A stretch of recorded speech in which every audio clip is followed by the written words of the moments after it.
Hola, hoy veremos la historia de un hombre que, durante una cita, se dio cuenta de que ya no estaba frente a una conversación sincera, sino ante un intento deliberado de provocarlo. Veremos qué ocurrió cuando decidió no reaccionar, pagar solo su parte y retirarse, y cómo minutos después la situación dio un giro inesperado. Este relato muestra hasta dónde pueden llegar los juegos emocionales y qué pasa cuando alguien elige mantener la calma y poner un límite.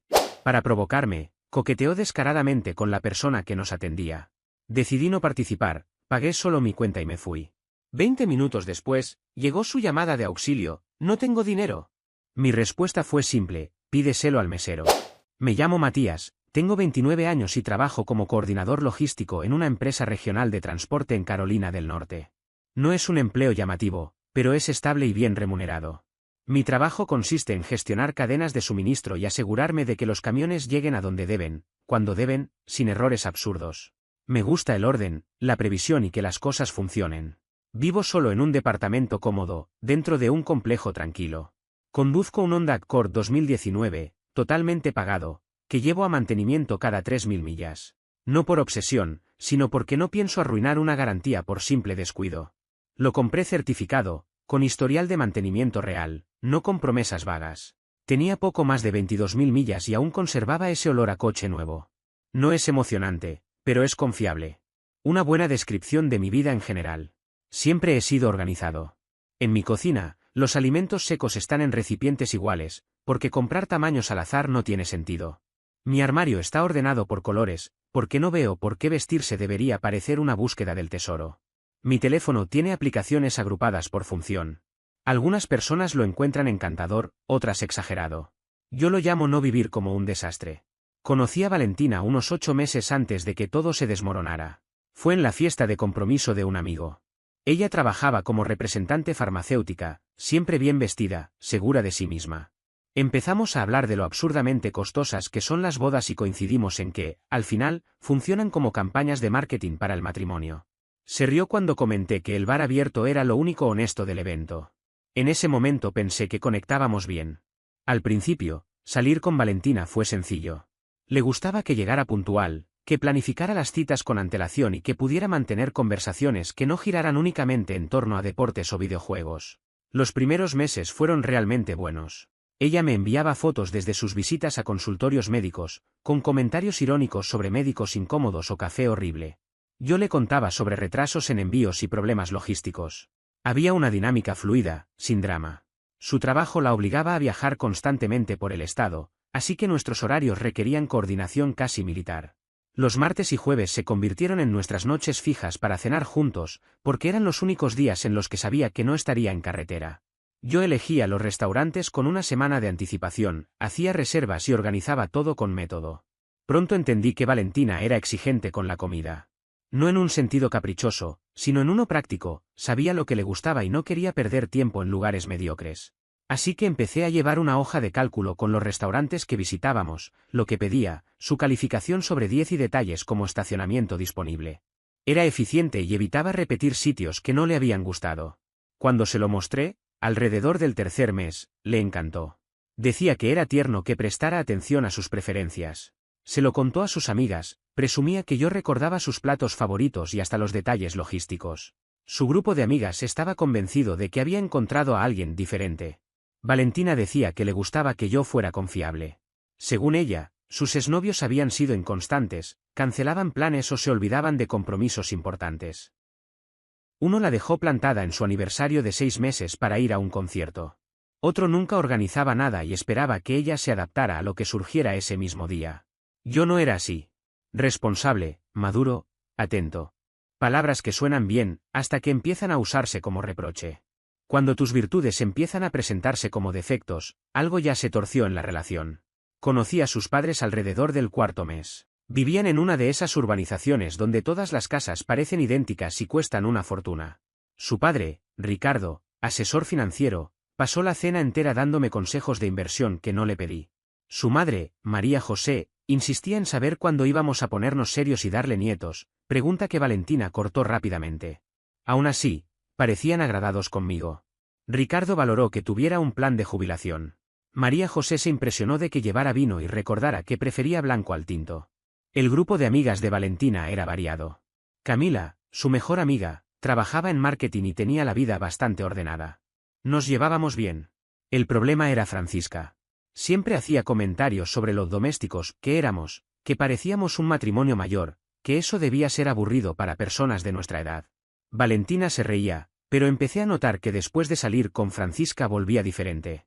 Regresaba de las salidas diciendo que deberíamos ser más aventureros, que cuando fue la última vez que hicimos algo espontáneo, como si planificar una buena cita fuera un defecto. Alrededor del sexto mes, algo cambió de forma más clara. Empezó a decir que nuestra relación se estaba volviendo predecible, que la espontaneidad era clave para mantener la chispa. Comenzó a enviarme artículos sobre relaciones, casi todos de sitios con nombres llamativos y contenido superficial. Títulos como 10 señales de que tu relación perdió la pasión o por qué estar cómodo puede significar estancamiento. Psicología barata disfrazada de consejo experto. También aparecieron libros en su mesa de café, todos repitiendo la misma idea: si no persigues emociones intensas todo el tiempo, tu relación está muriendo. Empezó a subrayar frases y enviármelas por mensaje. Comentarios sobre cómo la imprevisibilidad mantiene viva una relación o cómo la comodidad puede convertirse en una jaula. Muy sutil, según ella. Intenté hablarlo directamente.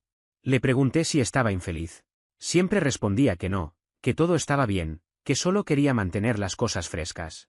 Pero su definición de fresco empezó a parecerse más a crear tensión artificial que a una espontaneidad saludable. Y entonces empezaron los juegos de celos. Los juegos de celos no buscan amor. Buscan una reacción. Y cuando no la consiguen, escalan. Las primeras señales de alerta aparecieron de forma casi imperceptible. Mirando atrás, todo comenzó en marzo, con detalles tan pequeños que en su momento parecían insignificantes. Salíamos a hacer cualquier trámite cotidiano, y de pronto, Valentina se volvía exageradamente sociable con hombres completamente al azar. Recuerdo una visita a una tienda de electrónica. Solo necesitábamos un cargador para el auto, nada más. El cargador de Valentina había dejado de funcionar y pensamos que sería una compra rápida, 5 minutos como máximo. El vendedor era un chico joven, no tendría más de 22 años, encargado del sector de accesorios móviles. Mientras yo comparaba modelos y sostenía 3 opciones distintas en la mano, Valentina ya había iniciado una conversación que no tenía absolutamente nada que ver con el producto. Le preguntó por sus planes de fin de semana, por lo que estudiaba en la universidad, por si le gustaba trabajar en retail y qué pensaba hacer cuando se graduara. En algún momento, él mencionó que iba al gimnasio, y eso fue suficiente para que ella comenzara a preguntarle por su rutina de ejercicios, tocándole el brazo mientras se reía de comentarios que, siendo honestos, no tenían nada de graciosos. El chico empezó a verse incómodo. Se inclinaba hacia atrás, miraba a otros clientes como buscando una excusa para irse, mientras Valentina se apoyaba en el mostrador y elogiaba su excelente atención al cliente. Cuando finalmente salimos de la tienda, con el cargador comprado, Valentina comentó con total naturalidad: «Era simpático, ¿no crees?». Le respondí con calma. Era un empleado haciendo su trabajo, y probablemente preguntándose por qué le estabas consultando sobre su rutina de ejercicios. Ella no respondió. Se quedó en silencio. No fue un silencio reflexivo, sino uno cargado de molestia. El episodio de la batería del auto fue aún más evidente. Estábamos en el estacionamiento del gimnasio al que ella iba. Su Camry no encendía. Yo tenía cables para pasar corriente en el maletero, porque soy de los que siempre lleva cosas de emergencia. Podíamos haber resuelto el problema en 10 minutos, sin ayuda. Pero antes de que siquiera levantara el capó, un hombre en una camioneta se detuvo y ofreció ayuda. Un gesto amable, nada fuera de lo común. Valentina se enganchó de inmediato. Comenzó a preguntarle por la camioneta, a elogiar lo atento que era, a consultar si entrenaba en ese gimnasio y con qué frecuencia venía. 20 minutos de conversación, mientras yo permanecía de pie con los cables en la mano, observando la escena. El hombre finalmente ayudó a arrancar el auto, le di las gracias y se fue. Valentina ya estaba sentada en el asiento del conductor, probando que todo funcionara, cuando dijo: «¿Ves? De eso hablo. Conexión humana genuina. No tenemos suficiente de eso. Acabamos de conocer a un extraño en un estacionamiento y se sintió real, espontáneo, no planeado como todo lo que hacemos». No respondí. Para mí, la escritura ya estaba en la pared. Al principio intenté justificarlo. Pensé que simplemente era una persona sociable. Hay gente así, me dije. Pero luego noté algo que cambió todo, empezó a verificar si yo estaba mirando. Pequeñas miradas en mi dirección mientras reía, asegurándose de que yo fuera testigo de cada interacción. Ahí entendí que no era amabilidad. Era estrategia. Una noche, a finales de marzo, ocurrió en el supermercado. Valentina empezó a coquetear con el encargado de frutas y verduras mientras se le explicaba la diferencia entre fresas orgánicas y convencionales. Información básica, parte de su trabajo. Yo sostenía la canasta, esperando, mientras ella le preguntaba por su horario, por si cultivaba vegetales en casa, por qué se había interesado en la agricultura. El hombre, de unos 35 años, con uniforme del supermercado, intentaba excusarse para atender a otros clientes. Valentina siempre encontraba una nueva pregunta. Yo aproveché para revisar correos del trabajo, aquella conversación sobre variedades de tomate no requería mi participación. De regreso a casa, comentó. No pareció molestarte que hablara con ese hombre. ¿Por qué me molestaría? Respondí. Estabas preguntando por fresas. Algunos hombres se pondrían celosos, dijo. Era una señal tan grande que podría haberse visto desde el espacio. Aún así, seguí conduciendo. No soy un adolescente inseguro que necesita marcar territorio en una conversación sobre productos, añadí. Otra vez, silencio. No el silencio aliviado. El silencio decepcionado. Ahí entendí el verdadero problema. Ella quería una reacción. Quería que me pusiera posesivo, territorial, que perdiera el control. Para Valentina, al parecer, la inestabilidad emocional era sinónimo de pasión. Para mí, no. Pero no se detuvo. Durante las semanas siguientes, la conducta se intensificó. Cada salida incluía a un nuevo hombre con el que debía conversar, siempre asegurándose de que yo estuviera dentro de su campo visual. El barista del café, el mecánico cuando llevé su auto al servicio, incluso el repartidor que le entregó un paquete mientras yo estaba en su departamento. El episodio del taller mecánico fue especialmente absurdo. Su auto necesitaba cambio de pastillas de freno, mantenimiento estándar. Lo llevé a un taller cercano a su apartamento mientras ella trabajaba. Cuando fui a buscarla para retirar el vehículo, insistió en entrar conmigo a pagar. El mecánico explicó el trabajo realizado, mostró las piezas viejas y las nuevas. Detalló los costos de manera profesional y clara. Entonces Valentina empezó otra vez. Preguntó por sus certificaciones, por cuántos años llevaba trabajando, por si se especializaba en ciertas marcas. Yo pagué la factura mientras ella sonreía y se reía de historias sobre reparaciones difíciles y clientes exigentes. El mecánico parecía desconcertado por el interés excesivo, pero respondió con educación. Ya en el auto, comenté. Veo que te interesan mucho sus certificaciones. Solo estaba siendo educada, respondió. Estuviste 15 minutos hablando de su escuela técnica mientras yo sostenía el recibo. Me interesa la historia de las personas, dijo. No todos son tan cerrados como tú. Cerrado. Esa fue nueva. Cada vez que Valentina me miraba, lo hacía con esa expresión expectante, casi provocadora, como si estuviera aguardando que yo reaccionara de forma primitiva, que golpeara la mesa o armara una escena digna de una telenovela adolescente. Parecía decepcionarse cuando no lo hacía. Yo, en cambio, seguía desplazando el dedo por la pantalla del teléfono o revisando correos de trabajo. Tenía asuntos reales que atender, no tiempo para dramas fabricados. Todo terminó de estallar un martes por la noche. El famoso martes, 18 de abril. Nuestro día habitual para cenar juntos. Había hecho una reserva en un restaurante nuevo del centro llamado Harvest Kitchen. Valentina lo había mencionado días antes, después de verlo en redes sociales, diciendo que se veía interesante. Así que reservé una mesa para las 7 de la tarde. Pasé por su departamento a las 6:30, calculando el trayecto, el tráfico y el tiempo de estacionamiento, como haría cualquier adulto funcional que no disfruta llegar tarde. Cuando abrió la puerta, noté algo distinto de inmediato. Llevaba un vestido bonito, pero claramente más elaborado de lo habitual para una cena de martes. Peinado impecable, maquillaje perfecto, todo cuidadosamente pensado. «Te ves muy bien», le dije. «Gracias. Quería verme linda hoy», respondió. Ahí debía haberlo entendido. Esa fue la primera señal clara de que algo no estaba bien. Llegamos al restaurante puntuales. El lugar era uno de esos espacios modernos con estética de granja urbana, bombillas colgantes, mesas de madera reciclada y un ambiente cuidadosamente diseñado para parecer auténtico. El menú era corto, no más de 12 platos, todos descritos con párrafos eternos llenos de términos sofisticados. Nuestro mesero se acercó a tomar el pedido de bebidas. Según su placa, se llamaba Sebastián. 20 y tantos años, camiseta negra, delantal oscuro. Educado, amable, haciendo exactamente su trabajo. Nada fuera de lo normal, salvo la reacción de Valentina. «Guau, Sebastián, haces que todo suene increíble», dijo inclinándose hacia adelante. «¿Cuánto tiempo llevas trabajando aquí?» «Unos 6 meses», respondió. «Cambiamos el menú de primavera la semana pasada, así que todo está muy fresco». «Qué interesante. ¿Tienes algún plato favorito?» Yo observaba la escena sabiendo perfectamente hacia dónde iba todo. Sebastián recomendó la trucha sellada, habló de proveedores locales, pesca responsable y procesos sostenibles. Valentina asentía como si estuviera escuchando una revelación espiritual, lanzando preguntas adicionales sobre ingredientes y técnicas. Realmente sabes mucho, comentó ella. Es impresionante para alguien tan joven. Perfecto. Ahora también elogiaba su edad. Yo pedí pollo a la parrilla, sin pedirle su biografía completa. Valentina pidió la trucha, obviamente. No podía permitir que la recomendación de Sebastián pasara desapercibida. Cuando él se fue, ella comentó. Parece agradable. Es un mesero haciendo su trabajo, respondí. No tengo una opinión más profunda sobre su existencia. Me miró como si hubiera dicho algo incorrecto. Solo estaba conversando, Matías. Lo sé. El silencio que siguió fue incómodo. Ella revisaba su teléfono. Yo ya sentía como la noche comenzaba a torcerse. Sebastián regresó con las bebidas. Agua para mí, una limonada sofisticada para ella. Cuando alguien necesita generar incomodidad para sentirse deseado, el problema no es la pareja, es el vacío que intenta llenar. Aquí tienes, Valentina, dijo con una sonrisa. Genial. Ya estaban en confianza. Gracias, Sebastián. ¿La preparaste tú? Ojalá, respondió él con una risa nerviosa.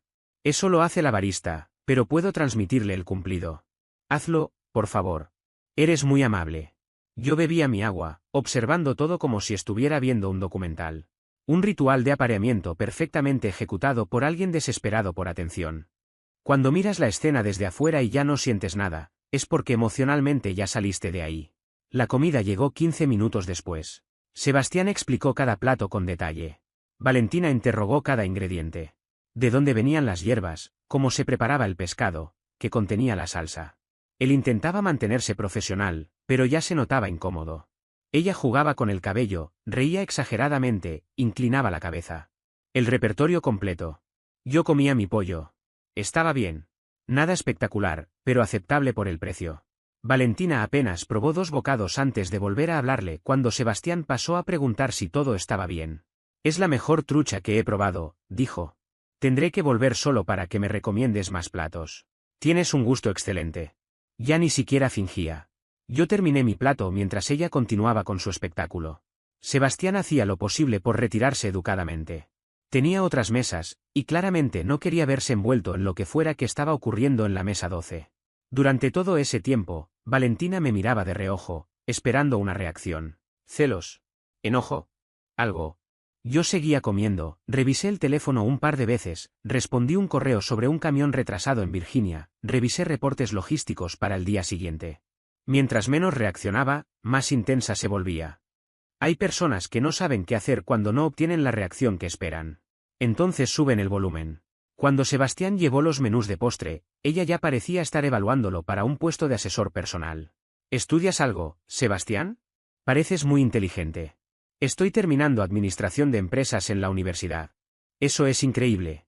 Seguro algún día dirigirás este lugar. Él soltó una risa incómoda y se excusó. Valentina me miró, claramente frustrada. Estás muy callado esta noche. Estoy disfrutando la comida. No has dicho nada en toda la cena. ¿Qué esperas que diga? Podrías participar. Mostrar interés. Pedí comida. Comí. Estoy aquí. ¿Interés en qué exactamente? Golpeó el cubierto contra el plato. Podrías fingir que te importa estar aquí conmigo. Hice la reserva, conduje, pagué tu plato de $30. Diría que estoy demostrando interés. No es eso. Lo que quieres es una reacción. Y no te la estoy dando. Su rostro se enrojeció. ¿Qué se supone que significa eso?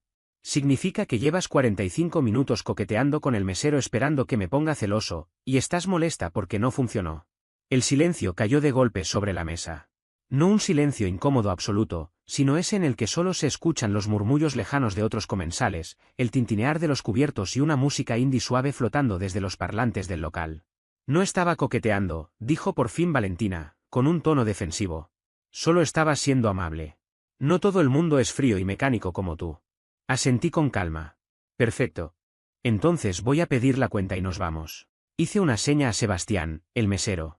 Se acercó con cautela, como si temiera pisar terreno peligroso. ¿Nos traes la cuenta, por favor? Claro. ¿Desean ver la carta de postres? No, gracias. Estamos bien.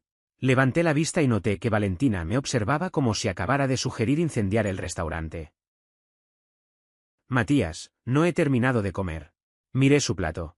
Había probado apenas unos pocos bocados de la trucha. Tienes razón. Disculpa. Tómate tu tiempo. Sebastián se alejó y Valentina se inclinó hacia mí, bajando la voz. ¿Por qué te estás comportando así? ¿Así como? Como un tonto. Se supone que estamos teniendo una cena agradable y tú actúas como si quisieras huir. Respiré hondo. Has pasado toda la cena actuando para el mesero en lugar de mantener una conversación conmigo. No seas exagerado. No lo soy. Simplemente no estoy jugando tu juego. No hay ningún juego, Matías. Quizás si mostraras alguna emoción de vez en cuando no tendría que preguntarme si te importa esta relación. Ahí fue cuando todo encajó. De repente, la escena completa tuvo sentido.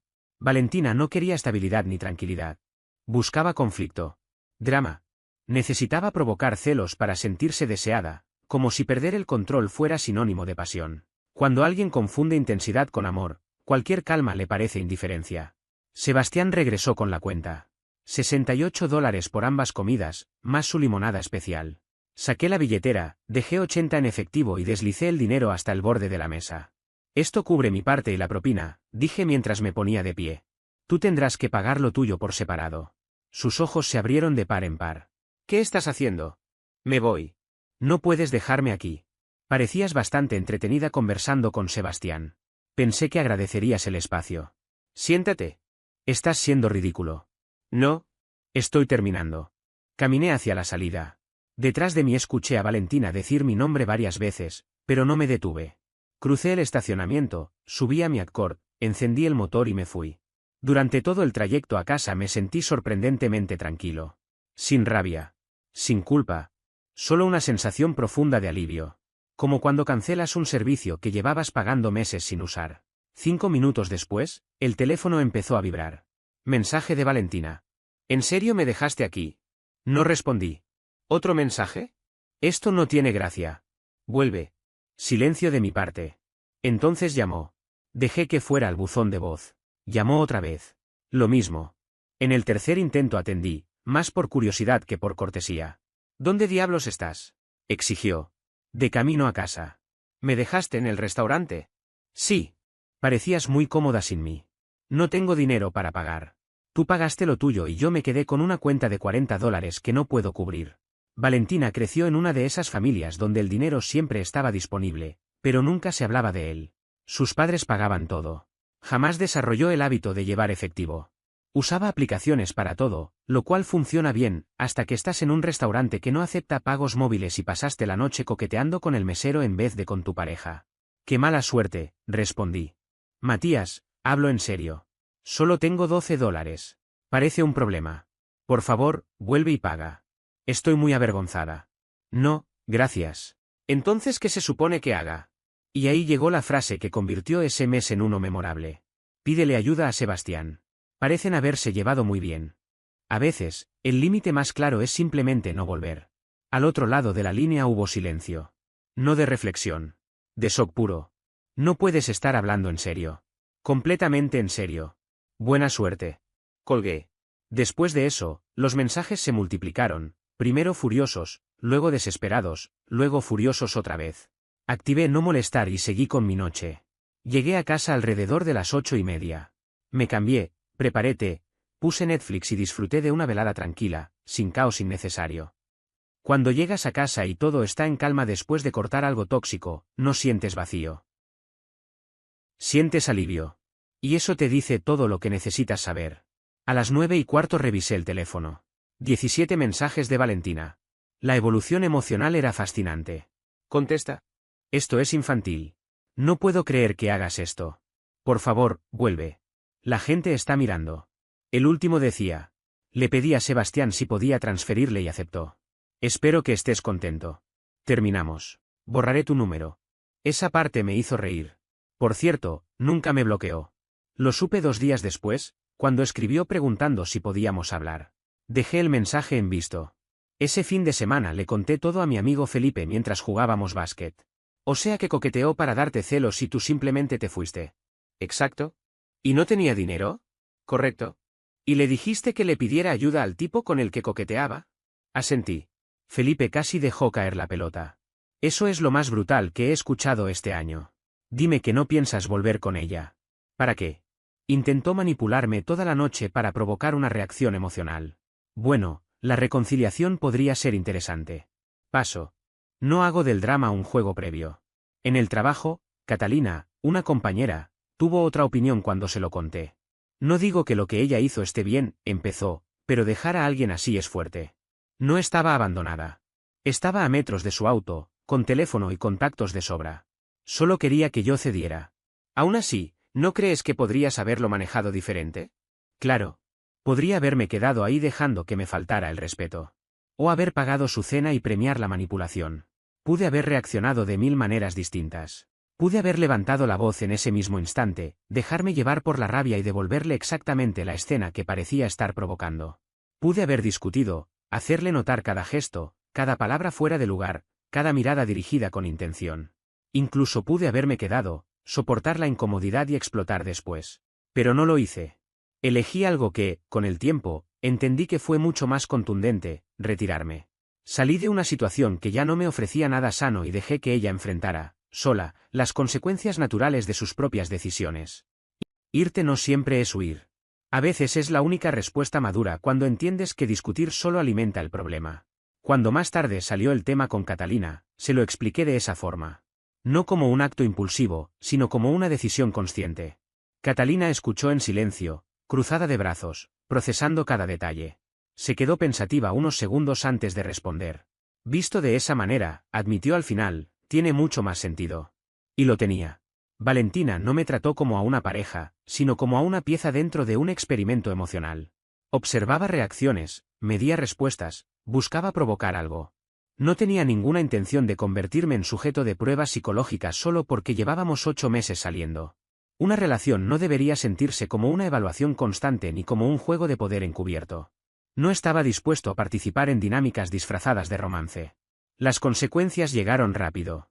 Apenas pasó esa noche, Valentina cambió de estrategia. Dejó atrás el silencio y adoptó el papel de la amiga reflexiva y comprensiva. Empezó a enviarme mensajes larguísimos, verdaderos muros de texto que ocupaban toda la pantalla del teléfono. Decía que había pensado mucho, que había analizado lo ocurrido, que ahora veía las cosas con más claridad. Hablaba de crecimiento personal, de errores, de aprender juntos, de reconstruir. Cada uno de esos mensajes era, en el fondo, una clase magistral de disculpas que no asumían responsabilidad real. Lamento que te hayas sentido irrespetado, pero yo solo estaba siendo amable. No fue mi intención hacerte sentir mal. Quizá ambos cometimos errores esa noche. El patrón era imposible de ignorar. Nunca aparecía una frase directa, clara, sin rodeos. Nunca decía, estuve mal al coquetear deliberadamente con el mesero para provocarte celos. Todo estaba formulado para diluir la culpa, repartir responsabilidades y suavizar lo ocurrido. Mucha palabra elegante, poca autocrítica real. Los mensajes llegaban en cualquier momento, sin importar el contexto. Un martes por la mañana, mientras revisaba horarios de envíos y trataba de concentrarme. Un jueves por la tarde, en medio de una reunión logística donde el teléfono vibraba sin parar sobre la mesa. Un sábado por la noche, mientras veía un partido en casa de Felipe y trataba de desconectar.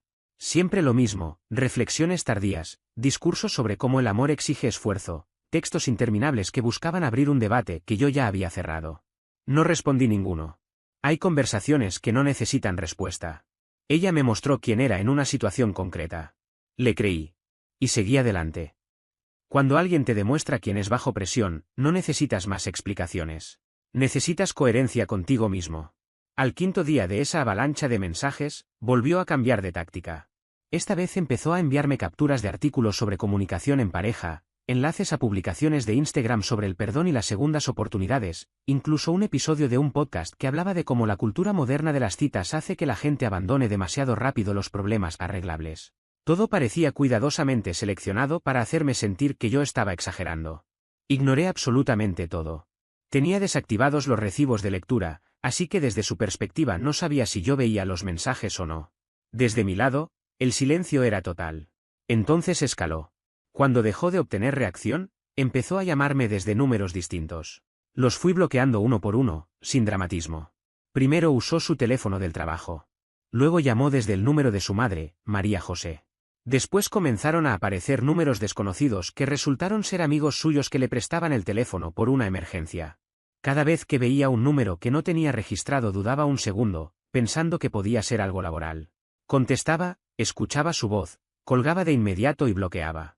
Después del sexto o séptimo intento, dejé de contestar llamadas de números desconocidos por completo.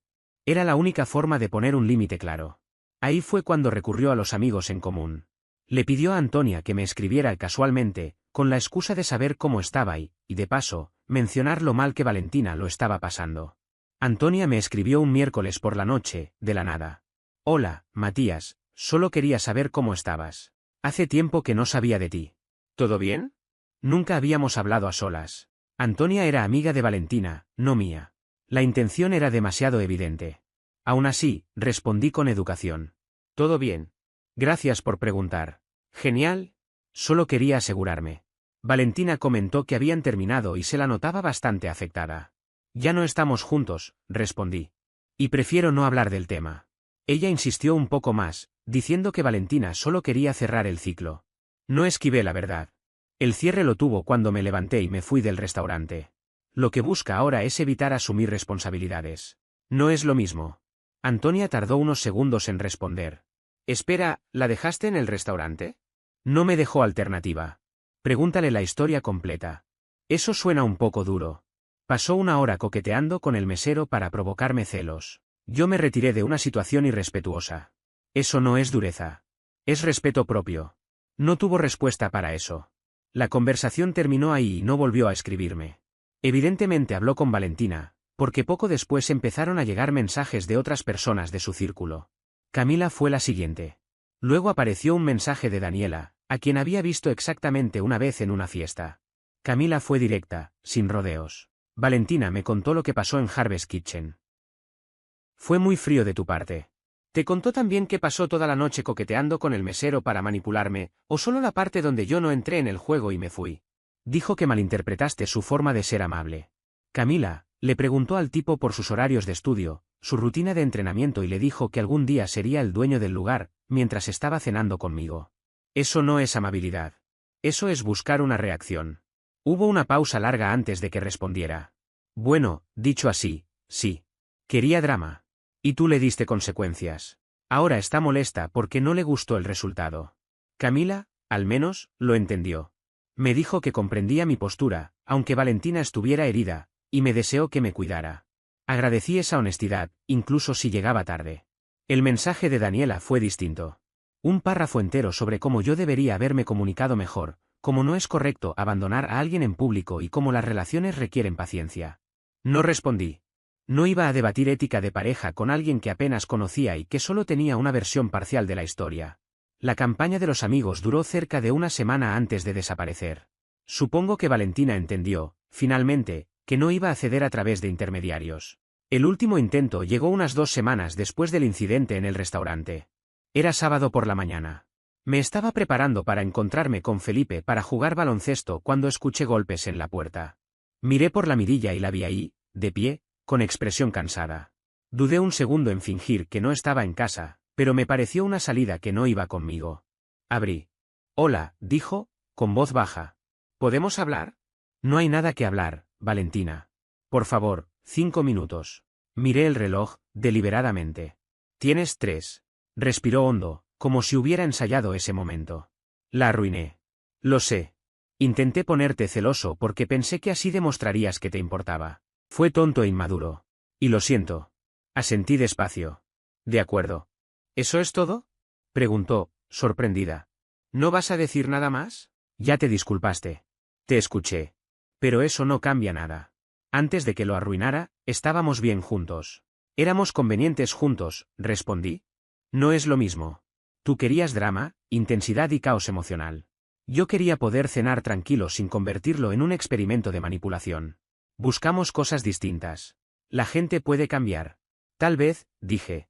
Pero no me interesa ser tu conejillo de pruebas mientras aprendes a tener una relación sin juegos mentales. No hubo nada más que decir. Cerré la puerta con calma. Y por primera vez desde aquella noche, sentí que todo estaba exactamente donde debía estar. Empezó a llorar de inmediato. No fue un llanto espontáneo, Más bien se sintió como el último recurso, otro intento de manipulación. ¿Así que eso es todo? Dijo entre sollozos. 8 meses y simplemente se acabó. La miré con calma. Sí, se acabó. No levanté la voz ni me exalté. Le expliqué que podía sentirse mal todo el tiempo que quisiera, pero que, con el tiempo, iba a entender que lo que había pasado nos había hecho un favor a los dos. Al dejarme solo en ese restaurante, al intentar provocarme con ese juego retorcido, lo que buscaba era verme reaccionar, celoso, posesivo, controlador. Quería comprobar si iba a caer en su prueba. No lo hice. Eso nos dio claridad a ambos. Entré al departamento, tomé mis cosas de básquet y me colgué la mochila al hombro. Tengo que irme, le dije. Cuídate, Valentina. Cerré la puerta. Desde adentro escuché su llanto durante un minuto más, hasta que finalmente se fue. No me sentí bien por haber hecho llorar a alguien, pero tampoco sentí culpa. A veces lo más responsable no es dar consuelo, sino no ofrecer falsas esperanzas ni aceptar conductas que uno sabe que no va a tolerar. 2 semanas después del incidente del restaurante, Valentina apareció donde menos lo esperaba, en mi gimnasio. No en el suyo, donde había ocurrido lo del cargador del teléfono, sino en el gimnasio cerca de mi apartamento, uno al que ella nunca había ido antes. Era evidente que le había preguntado a Felipe dónde entrenaba, porque yo nunca se lo dije. Estaba en plena serie de press banca cuando la vi entrar con ropa deportiva. Cruzamos miradas y empezó a caminar hacia mí. Terminé la repetición, acomodé la barra y me quité los audífonos. Matías, ¿podemos hablar? Dijo. Viniste hasta mi gimnasio para eso, respondí. No contesto tus llamadas ni tus mensajes. Eso ya era una respuesta. ¿Y qué se suponía que hiciera? Entender la indirecta. Se quedó en silencio un segundo. 5 minutos, por favor. Miré el reloj. Tienes 3. Nos movimos a un rincón, lejos de las máquinas. Se lanzó a dar un discurso completo. Dijo que había hablado con una amiga consejera, que lo suyo había sido un grito de ayuda, que estaba poniendo a prueba la relación porque le daba miedo comprometerse. Aseguró que quería trabajar sus problemas si yo le daba otra oportunidad. La dejé terminar. No, le dije. Simplemente no. Eso es todo. Jugaste juegos y yo no juego. No somos compatibles. Matías, cometí un error. La gente comete errores, respondí, y también vive con las consecuencias. Ya se acabaron tus 3 minutos. Me puse los audífonos y volví a las pesas. Se quedó parada ahí un momento más antes de irse. No la volví a ver en ese gimnasio. Un par de semanas después, me la encontré en el supermercado. El mismo donde había coqueteado con el chico de frutas. Esta vez iba con Francisca, su amiga, la que siempre impulsaba esa idea absurda de la espontaneidad. Estaban en el pasillo de congelados cuando doblé con el carrito. Valentina me vio primero y se puso roja al instante. Francisca nos miró a los dos, perfectamente consciente de quién era yo. Asentí con educación y seguí caminando.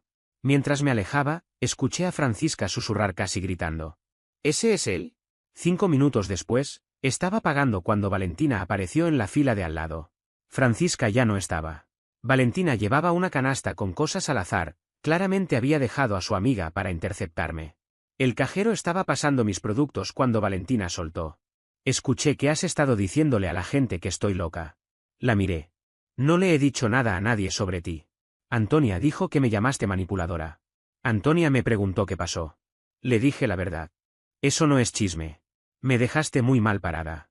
Te dejaste mal parada tú cuando pasaste 1 hora coqueteando con nuestro mesero. El cajero se quedó inmóvil un segundo, fingiendo no escuchar, pero claramente escuchando todo.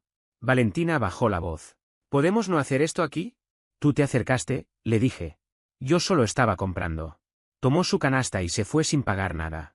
Yo terminé, cargué las bolsas en el auto y me fui a casa. Fue la última vez que la vi en persona. Al tercer mes, me enteré por Felipe de que Valentina había presentado una queja contra Sebastián en el restaurante Harvest Kitchen. Afirmó que él había sido inapropiado y poco profesional durante su visita. Una historia completamente inventada, un desahogo por la vergüenza que había pasado. El restaurante revisó las cámaras y los testimonios. No encontraron nada que respaldara su denuncia y decidieron no tomar medidas. Sebastián conservó su trabajo. A Valentina, en cambio, le prohibieron volver al local por presentar una acusación falsa. Felipe se enteró por su novia, Ignacia, que lo supo por alguien del personal. Ciudad pequeña, problemas grandes, todos se conocen. Ese episodio terminó de alejar incluso a quienes todavía la defendían. Hasta Francisca le dijo que había cruzado una línea. Cuando pierdes el apoyo de tu amiga amante del caos, sabes que cometiste un error serio. En el cuarto mes, empecé a salir con alguien más. La conocí en una conferencia de trabajo en Charlotte. Se llama Paula y trabaja en gestión de cadena de suministro para una empresa de muebles. Le parece atractiva la organización, no aburrida. Fuimos despacio, pero con bases firmes. La primera vez que salimos a cenar, fue amable con el personal y se concentró en la conversación conmigo. Me preguntó por mi trabajo, me habló del suyo, se rió de mis bromas. Comportamiento normal en una cita. Cuando llegó la cuenta, ofreció dividirla. Yo pagué, pero valoré el gesto. En el estacionamiento me dijo: ¿vas a contarme la historia de tu ex y el mesero del restaurante o tengo que esperar más tiempo? Me detuve. ¿Cómo sabes eso? Felipe lo mencionó cuando le pregunté si estabas saliendo con alguien. Pensó que era un dato relevante. ¿Y aún así aceptaste salir conmigo? Claro. Un hombre que se respeta lo suficiente como para alejarse de la manipulación es exactamente el tipo de persona que quiero conocer. Con el paso de las semanas, la relación con Paula se fue afirmando sin necesidad de discursos ni promesas exageradas. Ya había coincidido varias veces con Felipe e Ignacia, y la conexión fue natural desde el inicio. No hubo tensiones ni silencios incómodos. Se integró con facilidad, sin forzar nada. Más adelante conocí a su círculo cercano. Gente directa, tranquila, sin dobles intenciones. Al parecer, mi presencia no les generó alarmas ni sospechas, lo cual agradecí más de lo que esperaba. Todo fluía sin esa constante sensación de estar siendo evaluado. No había pruebas encubiertas, ni escenas diseñadas para provocar reacciones. Nadie esperaba que yo leyera entre líneas ni que adivinara intenciones ocultas. Las conversaciones eran claras, los gestos coherentes. Una relación adulta, simple y honesta. Un tiempo después, Valentina intentó un último contacto. Cambió de número, probablemente pensando que así lograría una respuesta. El mensaje fue breve, decía que me había visto acompañado en un centro comercial y que esperaba que estuviera bien. No respondí. Eliminé el número y seguí con mi día. No hubo necesidad de cerrar nada más. Algunas historias terminan cuando uno deja de alimentarlas. Pasaron los meses sin novedades. Hasta que, casi como un comentario al pasar, Felipe me contó que Valentina se había mudado a Atlanta por trabajo. Un nuevo territorio, un nuevo comienzo. El plan anterior no había prosperado y decidió empezar de cero. Sinceramente, me pareció lo mejor. Cambiar de escenario a veces es lo único que permite ordenar lo que uno no supo resolver antes. Yo, por mi parte, sigo con mi rutina. El mismo trabajo en logística, el mismo auto confiable, el mismo departamento ordenado. Sigo saliendo con Paula, sin prisas ni dramatismos. Y, sobre todo, sigo manteniendo un límite claro: no participar en juegos emocionales. Cuando uno deja de tolerar lo innecesario, la vida se vuelve mucho más sencilla de lo que parece.